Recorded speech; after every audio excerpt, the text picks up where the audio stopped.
مصروفیات کا جو ریزن دیا گیا تھا وزیر اعظم کا کہ جی وہ مصروف ہیں بھی ان کا ہے ایک متوقع، وہ بھی ایک ریزن بنا کیونکہ پیپلز پارٹی نے یہ جو ترمیم کی تجویز جو ہے اس کے نکات مسترد کر دی ہیں. That in it self is a reason کہ اب اجلاس کس بات پہ ہونا تھا. دیکھیں پیپلز پارٹی نے مکمل اس کو مسترد نہیں کیا بلکہ 243 جو آرٹیکل اس حوالے سے ہے خاص کر جس کا تعلق آرمڈ فورسز سے ہے اس کی حمایت کا بھی انہوں نے ذکر کیا ہے اور یہی نہیں ایم کیو ایم نے اس کی حمایت کا کہا. دوسری جانب بلوچستان عوامی پارٹی اور حکومتی اتحادی جماعتوں کی جانب سے بھی اس کی حمایت کا کہا گیا ہے. اس وقت اگر سینٹ اور قومی اسمبلی میں عددی حیثیت کی بات کیجئے تو 2/3 کے لیے قومی اسمبلی میں 224 ارکان درکار ہیں، سینٹ میں 64 ارکان درکار ہیں، لیکن سینٹ میں مولانا فضل الرحمان کے 3 ارکان کی ضرورت پڑ سکتی ہے حکومت کو. اسی لیے مولانا فضل الرحمان کے ساتھ ملاقاتیں ہو رہی ہیں اور گزشتہ ہفتے بلاول بھٹو زرداری بھی مولانا فضل الرحمان سے ملاقات کے لیے پہنچے تھے اور آج جو شب گزری ہے ایم کیو ایم کا وفد بھی مولانا فضل الرحمان سے ملاقات کے لیے پہنچا تھا. اس کی ڈیٹیل دیں کیونکہ حیدر ہم آپ سے اس لیے بھی یہ ڈیٹیل پوچھ رہے ہیں کہ کل تک جب ہم بات کر رہے تھے تو وزیر اعظم بھی بڑے پر امید تھے اور اسی لیے یہ اجلاس بھی بلایا گیا تھا. ہوا کیا یہ اور ایم کیو ایم کے وقت کی کیا بات چیت ہوئی ہے مولانا فضل الرحمان کے ساتھ؟ اچھا، ایم کیو ایم کے وفد کی جانب سے اپنی جو پیش کردہ تجاویز ہیں وہ مولانا فضل الرحمان کے سامنے رکھیں کہ یہ لوکل باڈیز کو مضبوط کیا جائے تاکہ یہ جو 18ویں ترمیم کے ثمرات ہیں وہ عوام تک پہنچیں. وہ اپنا بھی مسودہ لے کے آئے کہ ہمارا انپٹ یہ ہے کہ لوکل باڈیز کو بلدیاتی نظام کو فعال کیا جائے تاکہ جو این ایف سی کے تحت 18ویں ترمیم کے بعد صوبوں کو اختیارات دیے گئے، وسائل صوبوں کو تقسیم کیے گئے، ان کو نچلی سطح تک پہنچایا جائے. دوسرا، بلاول بھٹو زرداری نے جو گزشتہ شب گفتگو کرتے ہوئے یہ کہا تھا کہ ہم 243 کی حد تک تو سپورٹ کر رہے ہیں لیکن ہم کل پھر اجلاس بلا رہے ہیں. چونکہ یہ اجلاس پیپلز پارٹی نے پھر بلانا ہے، اس میں مزید مشاورت ہونی ہے، تو اس لیے یہ وفاقی کابینہ کا اجلاس بھی ملتوی کیا گیا تاکہ تمام سٹیک ہولڈرز کے ساتھ مشاورت مکمل ہو. اس کے بعد اس مسودے پر بھی ان کو آن بورڈ لیتے ہوئے آگے بڑھا جائے. لیکن جن نکات کا بلاول بھٹو زرداری نے ذکر کیا تھا ان میں یہ جو ایک نقطہ ہے اس سے ہٹ کر این ایف سی ایوارڈ پر پیپلز پارٹی مخالفت کر رہی ہے کہ اس میں removal of the protection of N F C اس کا خاتمہ نہیں ہونے دیں گے کیونکہ صوبوں کا حق غصب نہیں ہونا چاہیے. دوسری جانب سہیل آفریدی نے بھی یہ کہا تھا کہ ہم خیبر پختونخوا کا چونکہ این ایف سی ایوارڈ میں 19% سے زائد شیئر ہو چکا ہے تو ہم بھی اس کی مخالفت کریں گے. تو یہ تمام فیصلے چونکہ یہ مسودے پر مزید مشاورت کا عمل ہونا ہے تو اس لیے یہ چیزیں ڈیلے ہوئی ہیں اور اجلاس ملتوی بھی کیا ہے. وزیر اعظم کی اپنی بھی مصروفیات جی بالکل ان کی اپنی بھی مصروفیات ہیں اور اپوزیشن کے لیے تو یہ بڑا اچھا دن ہی ہوگا بیکاز ادروائز یہ لگ رہا تھا بڑی ون ون سچویشن ہے حکومت کی طرف سے اور کل تک تو یہ لگ رہا تھا کہ ہر کوئی سارے نکات پہ مان جائے گا اور بات آگے چلی جائے گی اور اسی لیے اجلاس بھی بلایا گیا. اس لیے اپوزیشن تو اپنے آپ کو بڑا ونڈیکیٹڈ فیل کر رہی ہوگی کہ ہم جو اعتراضات اٹھا رہے تھے وہ صحیح نکلے. مسودے کے حوالے سے بھی بتائیں حیدر کہ کیا یہ سامنے آیا، کوئی میڈیا کے سامنے رکھا گیا، کسی نے پڑھا، کسی نے دیکھا؟ دیکھیے اس حوالے سے میری مولانا فضل الرحمان سے گفتگو ہوئی، ان سے پوچھا مسودہ آپ کو بتایا گیا تھا آپ کے پاس پہنچا ہے؟ انہوں نے کہا ابھی تک نہیں پہنچا. وفاقی وزراء کی جانب سے بھی یہ بتایا گیا ہمیں کہ اس حوالے سے وزیر اعظم نے نکات ہی آصف علی زرداری اور صدر پاکستان اور بلاول بھٹو زرداری کے ساتھ ڈسکس کیے تھے. مسودے کی تیاری کا عمل جاری ہے. اس دوران 26ویں آئینی ترمیم کو جس طرح لے کر مولانا فضل الرحمان اور اپوزیشن میں محمود خان اچکزئی کلیم کرتے رہے کہ آخری وقت تک مسودہ ہمیں نہیں دکھایا گیا اور دوسرا اس وقت بھی یہ معاملہ سامنے آیا تھا کہ مولانا فضل الرحمان نے تو ایک موقع پر کہا کہ وفاقی وزراء جو مسودہ میرے پاس لے کر آئے، دوسری جانب سے پیپلز پارٹی کے ارکان ایک نیا مسودہ لے کر آئے تھے، تو یہاں 26ویں آئینی ترمیم کے بعد 27ویں آئینی ترمیم کا مسودہ جب تک کابینہ سے منظور نہیں ہوتا، جب تک پیش نہیں ہوتا، تو اس وقت تک اسے حتمی نہیں کہا جا سکتا۔ لیکن ابھی تک ہم نے جو نکات دیکھے ہیں یا ایک مسودہ ہم نے پڑھا ہے، اس کے مطابق آرٹیکل 243 اس میں ذکر ہے NFC ایوارڈ کا، چونکہ بلاول بھٹو زرداری نے بھی حوالہ دیا ایجوکیشن کو اور پروفیشنل ٹریننگ کو وفاق کے تحت کرنے کے حوالے سے، اور سب سے اہم بلاول بھٹو زرداری نے اس کے ساتھ ہی ایک نقطہ بھی اٹھایا ہے کہ اپوزیشن میں اس وقت اپوزیشن لیڈر اور وزیراعظم کے ساتھ الیکشن کمیشن آف پاکستان کے حکام کی تعیناتی کا بھی معاملہ زیر بحث ہے، تو اس پر بھی ہم آگے بڑھیں گے مشاورت کرتے ہوئے۔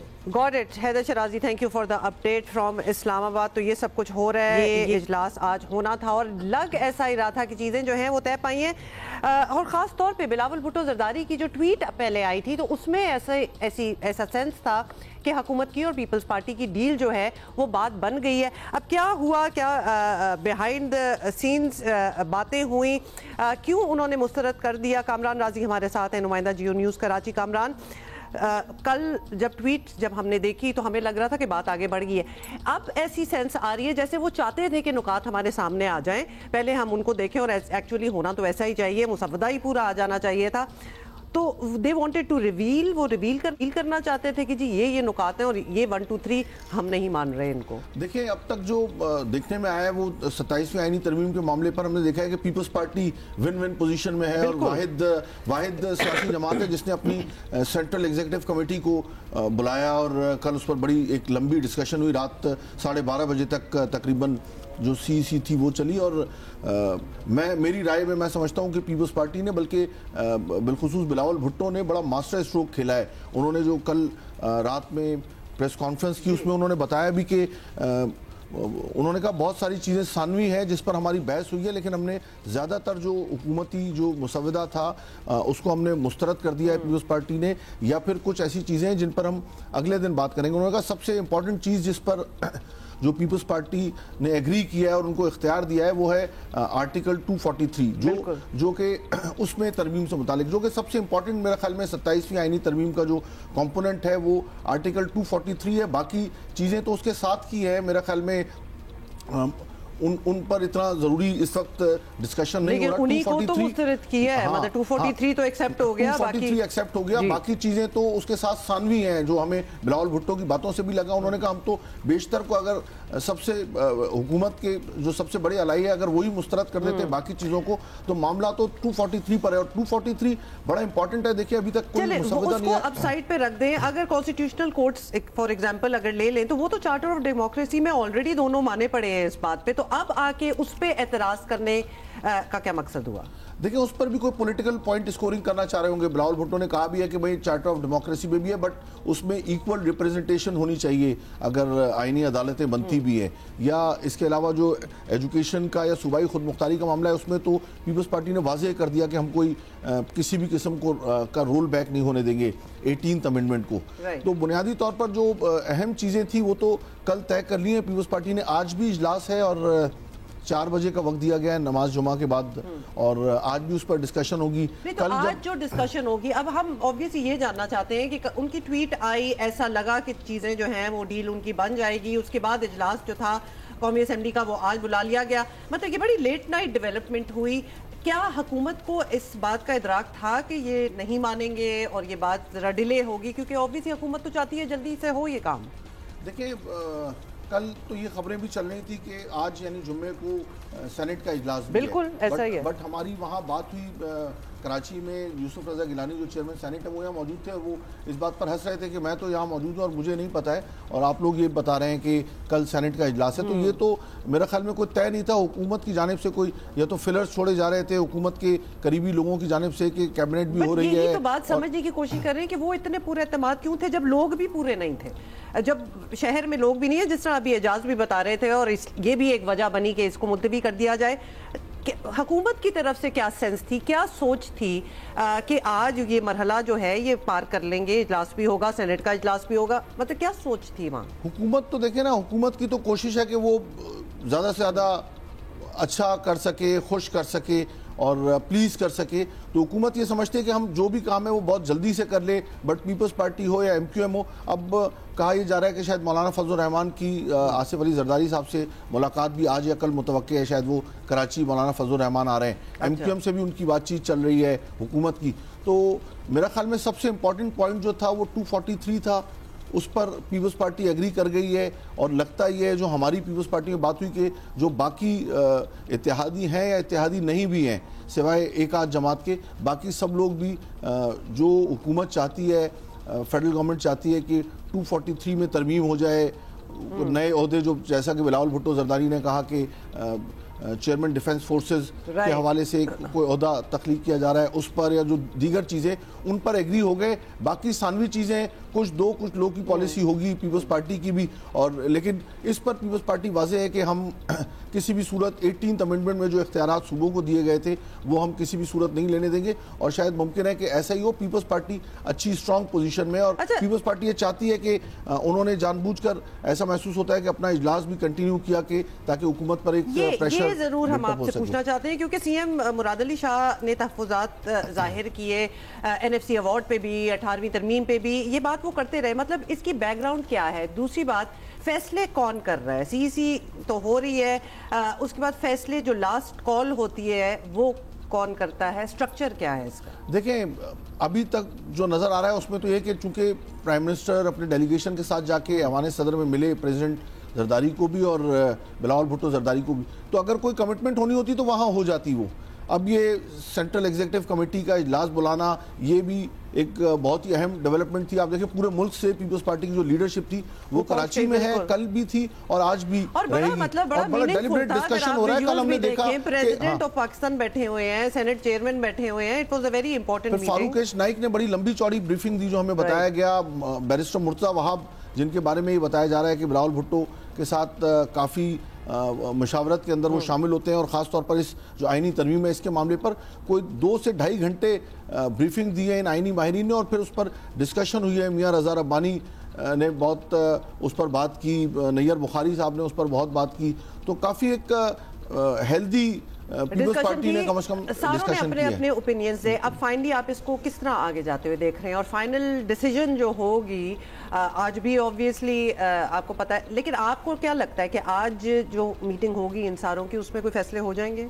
دیکھیں جو ہما میں آپ کو بتاؤں جو فیصلے ہونے تھے نا وہ تو کل ہو گئے وہ, اور ہو بھی گئے, اور پیپلز پارٹی نے بڑا اسمارٹ پلے کرتے ہوئے بتا بھی دیا کہ ہم کیا چاہتے ہیں, اور پبلکلی بتا دیا انہوں نے. حکومت جو باتیں چھپا رہی تھی یا جو سامنے نہیں لا رہی تھی وہ بلاول بھٹو نے سامنے آ کے کہہ بھی دیا. اور میں اسی لیے میں نے آپ کو کہا کہ وہ ماسٹر اسٹروک کھیل کے اپنی 5-7 منٹ کی میڈیا ڈسکشن کے اندر وہ یہ بتا کے چلے گئے کہ جی ہمیں سب چیزوں پر اختلاف ہے, لیکن انہوں نے پہلے ایک ایک کر کے بتانا شروع کی. لیکن انہوں نے کہا میں یہ نہیں بتاتا کہ ہمیں کن کن چیزوں پر اعتراض ہے, میں یہ بتاتا ہوں کہ ہم نے کس چیز کی حمایت حاصل کر لی ہے. تو انہوں نے کہا کہ سینٹرل ایگزیکٹو کمیٹی نے مجھے یہ اختیار دے دیا ہے کہ ہم حکومتی کوریڈورز میں یہ ایکسپیکٹ کر رہے تھے کہ ایکچولی جب ان کی میٹنگ ہوگی, جب یہ میڈیا کے سامنے آئیں گے تو یہ سب کچھ مسترد کر چکے ہوں گے؟ نہیں بالکل بھی نہیں. دیکھیں مسترد کرنا وہ تو انہوں نے تھوڑا سا اس میں ایک چھوڑ دیا ہے, کوشن دے دیا ہے کہ ہم جو چیزیں ہم نے مسترد کی ہم ان پر آج بھی ڈسکشن کریں گے. لیکن سب سے امپورٹنٹ جو چیز ہے نا وہ تو وہی ہے کہ 243 میں ترمیم. تو 243 میں ترمیم کا بلاول نے سب سے پہلے اعلان کر دیا ہے کہ جی ہم اس کے حامی ہیں. حکومت بھی حامی ہوگی لیکن ہم نے تو پبلکلی آ کے کہہ دیا کہ ہم اس کے حامی ہیں, تو بازی لے گئے. تو پھر ہوا یہی کہ جو ہم سوچ رہے تھے کہ فیصلے ہو جائیں گے, ایک ڈیولپمنٹ سی, کل سے ہم یہ بات کر رہے تھے کہ آج تک کچھ بات چیت ہو جائے گی لیکن وہ آگے ٹل گئی ہے, ابھی مزید بات ہوگی اس پہ. Kamran thank you for being here with us, that is all the time we have. اچھا جی, بڑی ڈیٹیل میں ہم نے 27ویں ترمیم کی تجویز کی بات کی, اور if there are any more developments, جو کہ آپ کو پتہ ہے ٹاپک ایسا ہے کہ ڈیولپمنٹس تو آتی رہیں گی, we will keep you posted. In the mean time سارے ینگ لوگ جو ہیں اسٹوڈنٹس وہ ذرا متوجہ ہو جائیں کیونکہ ہم بڑی امپورٹنٹ بات کرنے لگے ہیں. پوری دنیا کی طرح پاکستان بھی یہ بات اب سمجھنے لگا ہے کہ روایتی تعلیم، سرٹیفکیشن، ڈپلوماز، ڈگریاں ایک اچھے مستقبل کی ضمانت نہیں. کم عمری میں ہی کریئر کے ٹھیک ٹریک کا چناؤ اور اس سے مطابقت رکھتی تعلیم کی طرف جانا پڑے گا. دیٹ از دا کی thing, that is very important. اور یہ کام اتنا آسان بھی نہیں ہے اور اس کے لیے یہ جاننا پڑے گا کہ آنے والے سالوں میں کاروبار اور روزگار، بزنسز کے مواقع کس فیلڈ میں ہیں. اور یہ گائیڈنس دیتے ہیں کریئر کاؤنسلرز. بہت ہی امپورٹنٹ یہ ایک جاب ہے. کئی دہائیوں سے اس فیلڈ میں سرگرم سید اظہر حسین عابدی نے فیصلہ کیا ہے کہ وہ اپنے تجربات کا نچوڑ جو ہے وہ ایک کتاب کی صورت میں سامنے لائیں گے تاکہ سب لوگوں کو اس سے فائدہ ہو. سید عابدی ہمارے ساتھ ہیں، ہمارے ساتھ رہتے ہیں جب سے یہ شو شروع ہوا ہے. 10 سال ہو گئے ہیں عابدی صاحب، آپ کو پتہ ہے، you have been a part of it. Thank you so much and بہت بہت مبارک آپ کی کتاب. بتائیں پہلے تو یہ کتاب کیا ہے؟ ہما سب سے پہلے تو شکریہ آپ کا. اور اس کتاب میں بھی جو ہے جیو جنگ کا بڑا پارٹیسپیشن ہے، میر صاحب کا بڑا ہمیں سپورٹ ملی، because this was a missing link in Pakistan. If you start from the new schools, جو جتنے بھی ماڈرن اسکولس تھے ان میں بھی کاؤنسلنگ نہیں ہوتی تھی، اور اب کاؤنسلنگ ایک یعنی انٹیگرل پارٹ بنتی جا رہی ہے، which is good. Still it's something that people don't like. They would like just to go and find a course and go in it. کہ ہم نے فیصلہ کر لیا اور بس ہم جا رہے ہیں. And then making a U-turn in career is the most difficult and agonizing for you. کہ آپ سارا کچھ ہوتا ہے. تو میں سمجھتا ہوں counseling is a very important element. اور اس کے لیے you have to be professionally trained. You need to express your experiences. It doesn't come with a and only qualification. یا کوئی آپ سبجیکٹ ہے یا ایڈمن اسٹاف کو آپ کاؤنسلر بنا دیں اسکولوں میں، ایسا نہیں ہو سکتا. اور برٹش کاؤنسل اور ادارے اب آہستہ آہستہ اس پر ٹریننگ دے رہے ہیں باقاعدہ کہ there has to be. مطلب کریئر کاؤنسلنگ کی اپنی پڑھائی بھی ہوتی ہے. You have to be qualified to be a career counselor in itself. Yeah, you have to be studied in foreign countries. You cannot counsel unless you are certified. ٹھیک ہے نا.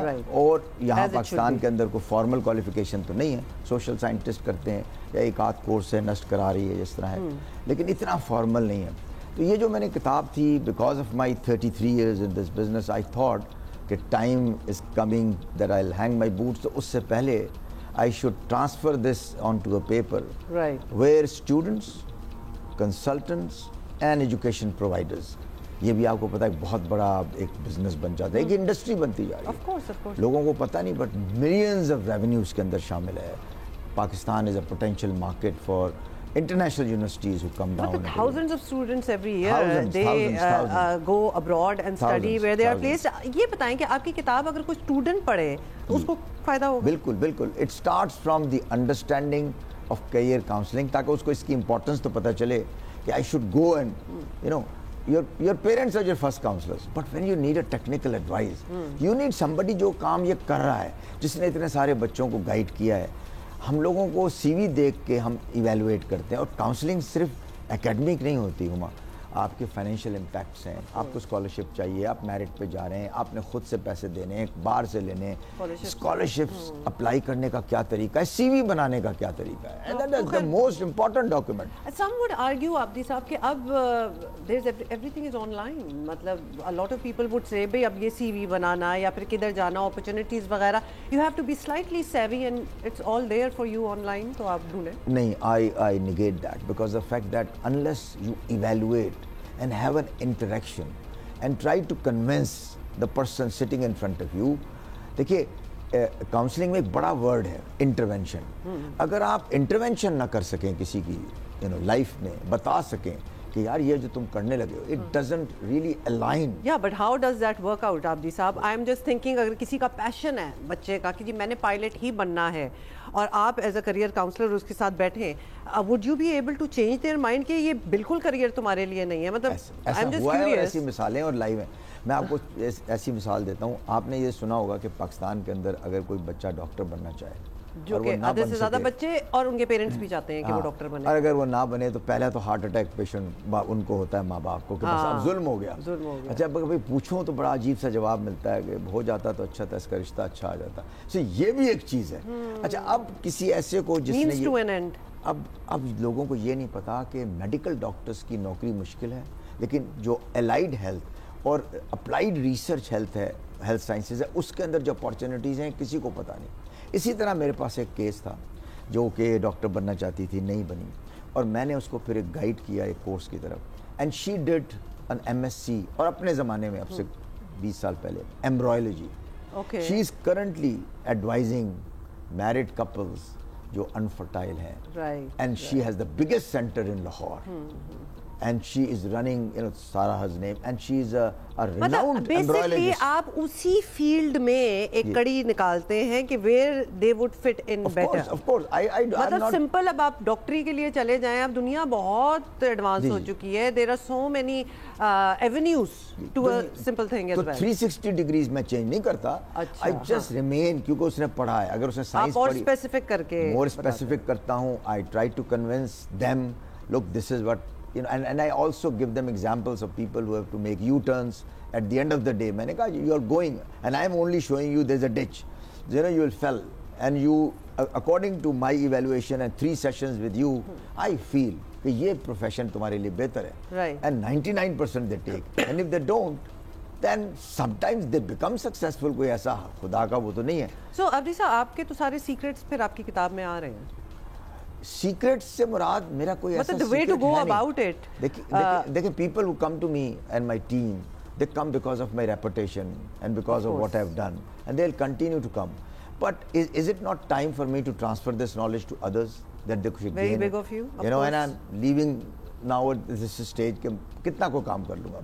But if I don't that, you know, what they gain from, you know, social media and all that, or Google, may not be exactly with those examples. آپ کا تو obviously ایک tried and tested آپ کا پورا experience ہے. آپ جی صاحب کتاب کب آ رہی ہے، جلدی سے یہ بتا دیں. بس اب پرنٹنگ اس کے اندر ہے انشاءاللہ، اور جلدی آئے گی، بٹ ان دس ایئر انشاءاللہ تعالیٰ.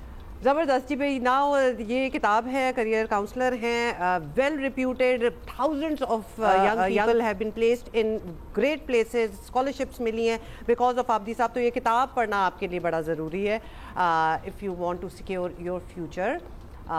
ضرور فائدہ اٹھائیں. جب یہ آ جائے گی تو ہم آپ کو ضرور بتائیں گے. عابدی صاحب تھینک یو سو مچ. اچھا، ہم نے نا جیو پاکستان میں بس اب سمجھیں کہ ہم نے اپنا ایک فوکس کر لیا ہے، کہ ایجنڈا بنا لیا ہے کہ چڑیا گھر بند ہونے چاہیے. مطلب چڑیا گھروں کا جو یہ ایک رواج ہے، ٹھیک ہے دنیا میں ایک زمانے میں ہوتا ہوگا، بڑا شوق ہوتا ہوگا جی کیجڈ اینیملس کو دیکھنے کا، لیکن اب ود انٹرنیٹ، سوشل میڈیا، مطلب VR افیکٹ، آپ لٹرلی کچھ بھی دیکھ سکتے ہیں. You don't really need to go to a zoo to see anything. مجھے تو دکھ ہی ہوتا ہے. اب آپ کو بتائیں کہ چڑیا گھروں میں جانوروں کو چھوٹے چھوٹے پنجروں میں قید رکھنے کا دور بالکل بدل رہا ہے، مگر ہمارے یہاں ابھی تک حالات جوں کہ توں ہیں. اور آپ کو یقین آئے یا نہ آئے، بلکہ آپ کو یقین آ ہی جائے گا، کراچی چڑیا گھر میں 700 جانور موجود ہیں، مگر 20 سال سے یہاں ایک ویٹنری ڈاکٹر موجود ہے، 1 for 700 اینیملز. اور اس کا بھی سن لیں، زیادہ تر جو ہے وہ کمپاؤنڈر ہی کام چلا رہا ہے وہاں کا، اور جانوروں کی دیکھ بھال کے انتظامات جو ہیں وہ بالکل ناکافی ہیں، بلکہ ناکافی تو ہیں ہی ہیں، very in bad shape. Sindh high court کی طرف سے چڑیا گھروں کی انتظامیہ کو جانوروں کو بہتر ماحول میں رکھنے کی مسلسل ہدایات جو ہیں وہ مل رہی ہیں، مگر بظاہر کوئی بہتری دکھائی نہیں دیتی. سندھ ہائی کورٹ نے کل کراچی چڑیا گھر سے مادہ ریچھ رانوں کی منتقلی کے کیس کی سماعت کے دوران ریمارکس دیے کہ کراچی اور حیدرآباد میں بتدریج چڑیا گھر ختم کر کے قدرتی ماحول، یعنی ایک نیچرل انوائرمنٹ میں جیسے کہ نیشنل پارک وغیرہ ہوتا ہے وہ بنائیں. کب سے ہم بھی یہی کہہ رہے ہیں کہ بھئی اب نیشنل پارکس بنائیں، ادروائز سفاری پارکس بنائیں، اور اتنے ہیں بھی، ہمارے ملک میں بھی ہیں. تو اس طرح کا جی چڑیا گھر جو ہے وہ اب نہیں چل سکتا. چھوٹے چھوٹے پنجروں میں جانوروں کو قید رکھنا بالکل ظلم ہے. عدالت نے کہا کہ انتظامیہ کا مقصد جانوروں کی فلاح ہونا چاہیے، نہ کہ صرف ٹکٹ لگا کر تماشا دکھانا، جو کہ ہم کر ہی رہے ہیں. درخواست گزار کے وکیل نے انکشاف کیا کہ چڑیا گھر میں ویٹ ڈاکٹر جو ہیں ان کا کمرہ سٹور کے طور پر استعمال ہو رہا ہے، وہ آتے بھی نہیں ہیں، یعنی ایک ہی ہیں اور وہ بھی نہیں ہیں. تو ایکس رے مشین جو ہے وہ خراب ہے، آپریشن تھیٹر جو ہے وہ ناقابل استعمال ہے. Nothing is working over there. جانوروں کو بے ہوش کرنے یا خون کے نمونے لینے کا کوئی نظام نہیں ہے. اور اگر حالات یہ ہوں تو آپ سوچ لیں کہ یہاں موجود جانوروں کا کیا حال ہوگا. And this is so unfair. اللہ بھی خوش نہیں ہوگا اس سے اگر ہم جانوروں کے ساتھ یہ کر رہے ہیں. تو رانو تو عدالتی حکم پر اسلام آباد آپ کو پتہ ہے کہ چلی گئی ہے، مگر باقی 700 جانور ابھی یہیں موجود ہیں، اور عدالت نے اظہار برہمی کرتے ہوئے کہا ہے کہ جانوروں کی صحت اور بہتری کے لیے فوری اقدامات کیے جائیں۔ کراچی چڑیا گھر میں ویکینڈ کے علاوہ، یعنی سیٹرڈے سنڈے ٹائپ کے علاوہ عوامی تماشا بند کیا جائے فائنلی۔ لیکن بات تو یہ ہے کہ اس پہ کرے گا کوئی کہ نہیں۔ امین انور نمائندہ جیو کراچی ہمارے ساتھ ہیں، ان سے بات کر لیتے ہیں۔ امین، بتائیے گا کہ رانو سے متعلق کیس میں عدالت میں جو رپورٹ پیش کی گئی، اس میں کراچی چڑیا گھر کی حالت اور وہاں جانوروں کے علاج کی سہولت سے متعلق کیا بتایا گیا؟ مطلب ہم تو بات کر ہی رہے ہوتے ہیں، لیکن وہاں کیا بات ہوئی؟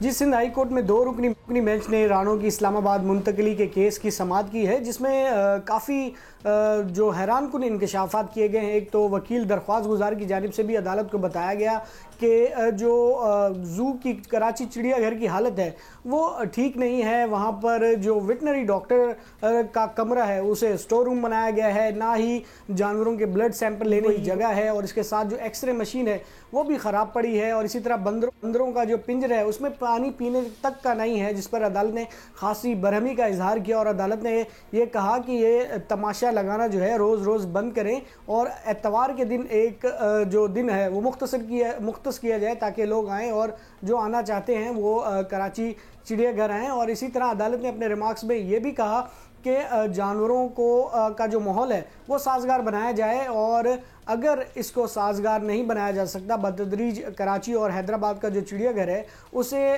ٹھیک کیا جائے اس کے ماحول کو، تاکہ جانوروں کو ان کے قدرتی ماحول میں رکھا جائے، اور اگر ٹھیک نہیں کیا جا سکتا تو جو ہے وہ اسے بند ہی کر دیا جائے تو وہ زیادہ بہتر ہے، کیونکہ جانوروں کو جس کنڈیشن میں رکھا گیا ہے وہ کافی صورتحال کافی خراب ہے۔ عدالت نے بھی یہ آبزرو کیا، اور جو رپورٹس عدالت میں جمع کرائی گئی ہیں درخواست گزار کے وکیل کی جانب سے، اس میں بھی کافی انکشافات کیے گئے ہیں، تو عدالت نے اس پر یہ ریمارکس دیے ہیں کہ اگر ان کو پہلی بات تو یہ ان کو بتدریج ان کا جو ماحول ہے وہ ٹھیک کیا جائے، صفائی کے انتظامات بہتر کیے جائیں، اور نیچرل انوائرمنٹ جو ہوتا ہے جانور کا اسے اس میں ہی رکھا جائے اور اس ماحول کو تبدیل کیا جائے، اور اس کے حوالے سے باقاعدہ ایک کمیٹی بنائی گئی ہے جو ان کا وزٹ کرے گی اور اپنی سفارشات وہ تیار کر کے عدالت کے سامنے پیش کرے گی مہینے میں۔ مطلب اب ہم اس ٹائم سے بھی ویسے آگے نکل گئے ہیں کہ کمیٹی کھیلا جائے، نظر آ رہا ہے سالوں سے یہی حالات ہیں، nothing is going to change، جتنا بھی ٹائم آپ ان کو دے دیں۔ امین، یہ بتائیں کہ عدالت نے رانو کو اسلام آباد بھیجنے کا جو حکم دیا تھا اس پر تو obviously عمل ہو چکا ہے، تو کیا عدالت اس معاملے کی حد تک مطمئن ہوئی ہے؟ جی، عدالت کو بتایا گیا ہے کہ رانو کو جو ہے وہ اسلام آباد مینجمنٹ بورڈ کے حوالے کر دیا گیا ہے، جس کے بعد کے ایم سی کے وکیل نے بھی کہا کہ یہ درخواست رانو کو منتقلی کرنے کے حوالے سے تھی، لہٰذا اس معاملے کو اب نمٹایا جائے۔ تاہم عدالت نے اس کیس کو جو ہے وہ مزید چلانے کا جو ہے وہ فیصلہ کیا ہے، اور عدالت نے کہا ہے کہ اوور آل جو سچویشن ہے کراچی زو کی، کیونکہ اس میں اور بھی بہت سارے جانور ہیں، 700 کے قریب بتایا جا رہا ہے کہ کراچی زو اور سفاری پارک وغیرہ میں جو جانور ہیں وہ رکھے گئے ہیں، اور اس میں جو دیکھ بھال کے لیے صرف ایک ویٹنری ڈاکٹر جو ہے وہ موجود ہے، اس کے ساتھ 2 کمپاؤنڈر موجود ہیں، اور ایک کی اسامی خالی ہے، اور بتایا جا رہا ہے کہ کافی عرصے سے نئے ڈاکٹرز کو جو ہے وہ نہیں رکھا گیا، جس پر عدالت نے بھی برہمی کا اظہار کیا کہ اگر ڈاکٹرز نہیں ہیں تو آؤٹ سورس کیے جائیں، اگر مشینری نہیں ہے تو خریدی جائے۔ عدالت نے یہ کہا ہے کہ 1 مہینے میں ان تمام معاملے کا جو ہے وہ کوئی حل نکالا جائے، اور اس انوائرمنٹ کو بہتر کرنے کے لیے جو تجاویز ہیں وہ بھی پیش کی جائیں۔ مطلب اور ڈاکٹرز کہاں سے آئیں گے؟ جس ڈاکٹر کو ایک کو بھی اگر ہونا چاہیے تو اس ایک کو تو ہونا چاہیے نا، اس کا جو کلینک ہے وہ سٹور روم بنا ہوا ہے، تو یہ انٹینشن جو ہے وہ بڑی اچھی طرح نظر آ رہی ہے کہ انہوں نے کچھ کرنا نہیں ہے۔ فائنلی امین، یہ بھی بتائیں کہ کل کی سماعت میں یہ بات بھی ہوئی کہ کراچی اور حیدرآباد کے چڑیا گھر جو ہیں زوز ان کو گریجولی ختم کرنا ہوگا، تو کیا یہ بات جسٹ ایز اے ریمارکس یہ کہی گئی یا پھر یہ کوئی آرڈر پاس ہوا ہے، کوئی آرڈر کا حصہ ہے؟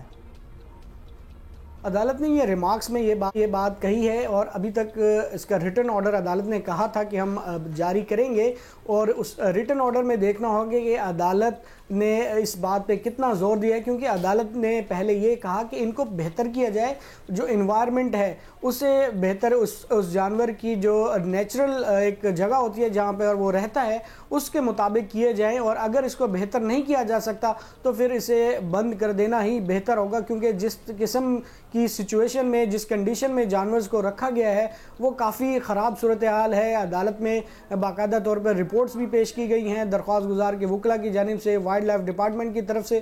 تو اس کو دیکھنے کے بعد عدالت نے یہ آبزرو کیا کہ جس کنڈیشن میں انہیں رکھا گیا ہے وہ مناسب نہیں ہے اور اسے بہتر کیا جائے, بتدریج سٹیپ بائی سٹیپ اس کو بہتر کیا جائے, اور اگر بہتر نہیں کیا جا سکتا تو پھر اس سے بند ہی کر دیا جائے تو زیادہ بہتر ہوگا.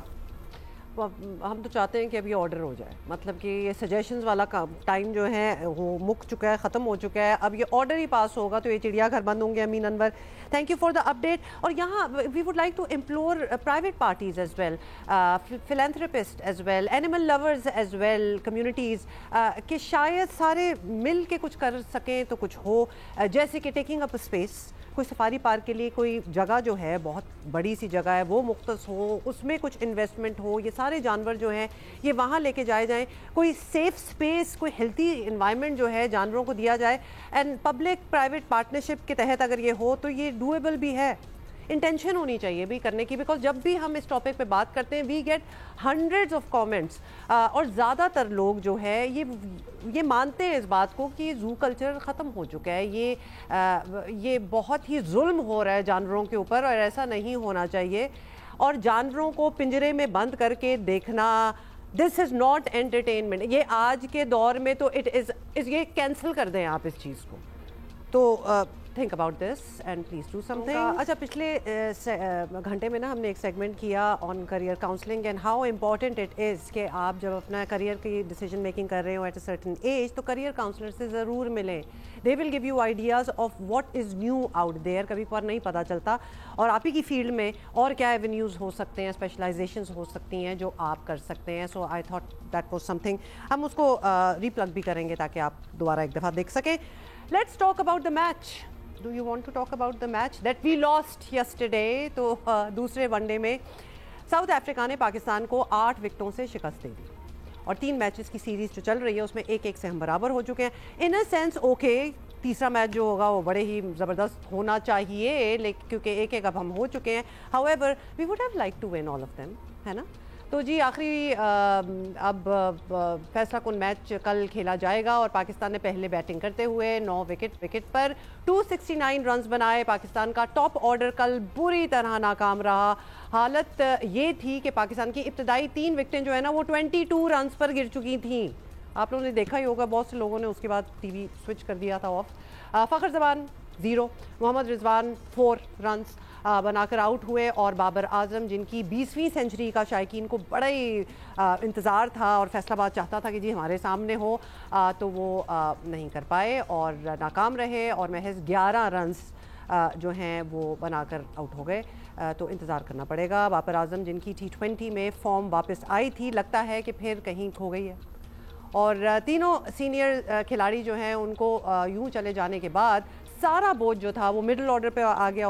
آبویسلی سلمان آغا, محمد نواز اور سائم ایوب کی ہاف سینچریز بنی اور اس کی بدولت پاکستان 270 رنز کا ٹارگٹ دینے میں کامیاب رہا, جو کہ ہمیں لگ رہا تھا کہ maybe it's the pitch اور 270 should be okay as well. لیکن اس کے بعد کیا ہوا, ہمارے جو بولرز ہیں وہ ناکام ہی رہے, کچھ آؤٹ کرنے میں اینڈ تک کچھ بنا ہی نہیں. اور ساؤتھ افریقہ کے اوپنرز جو ہیں وہ آئے اور پھر واپس جانا بھول گئے ان اے سینس. انہوں نے کہا جی آج ہم ادھر ہی گھر بنا رہے ہیں.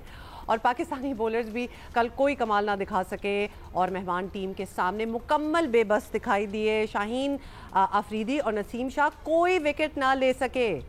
اچھا, بہت میں نے آپ لوگوں کو ڈیٹیل دے دیا, میں خود ذرا سیڈ ہوتی جا رہی ہوں. So let us get the experts in and let's talk to them. Rashid بھائی ہمارے ساتھ ہیں, بھٹی صاحب بھی ہمارے ساتھ ہیں. السلام علیکم راشد بھائی, کیا حال ہے؟ راشد بھائی دیکھیں, جب پہلا میچ ہم نے اتنا زبردست جیت لیا تھا تو بنتا نہیں ہے کہ دوسرے میں یہ حال تھا ہمارا.